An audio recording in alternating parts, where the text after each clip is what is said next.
Five Nights at Freddy's, out in theaters, new horror film, but is it really a horror film?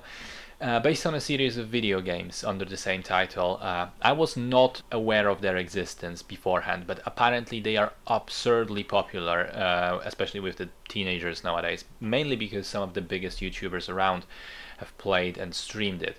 The idea of at least the first game, as I understand, is that the player has to survive 5 nights as a security guard in a closed down Chuck E. Cheese type restaurant slash amusement place where animatronic characters come alive at night and try to spook and kill you.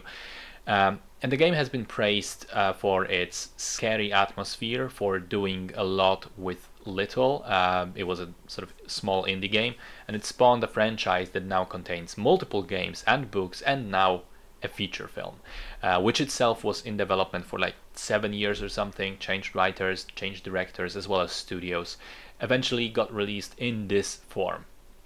The plot, which I believe is partly based on the third game and partly invented, follows Mike, a down on his luck guy in, I guess, his late 20s, early 30s. He struggles to keep a job, which he desperately needs because he takes care of his special needs sister after their mother died and their father left. Eventually, Mike gets an offer to work as a night shift security guard at Freddy's Pizzeria. Like the games, a rundown, closed down place from the 1980s where creepy animatronics come back alive.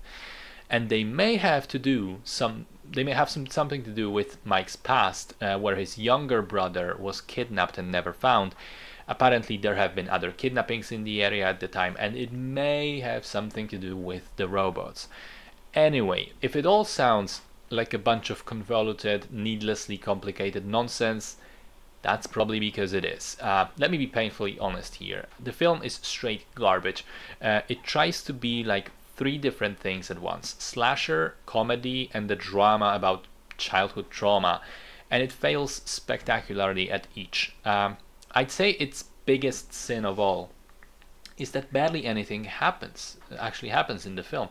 Outside of a brief prologue, the first sequence where there's any killing and violence happens at 45 minutes in. I literally checked my watch. And then after that, it takes another eternity for anything to happen again. It just feels like a massive slog. Like we're focusing on this poorly written plot with poorly written dialogue and mediocre performances instead of delivering anything remotely spooky or fun. Put it like this: the film from the trailer seemed like another take on Willy's Wonderland, that 2021 Nick Cage movie. I thought that film ended up bad, but still it was 10 times as good as Freddy's, because at least it had these really fun sequences of Nick Cage fighting the animatronics. Here there's like 3 minutes of that in the entire film, and the rest is boring, tonally inconsistent nonsense. I know some die-hard fans may be disappointed with this opinion, perhaps some will even disagree, but I will say that my showing was packed with teenagers, obviously people familiar with the franchise. This very rowdy type of crowd, loud, laughing, etc., before the showing began.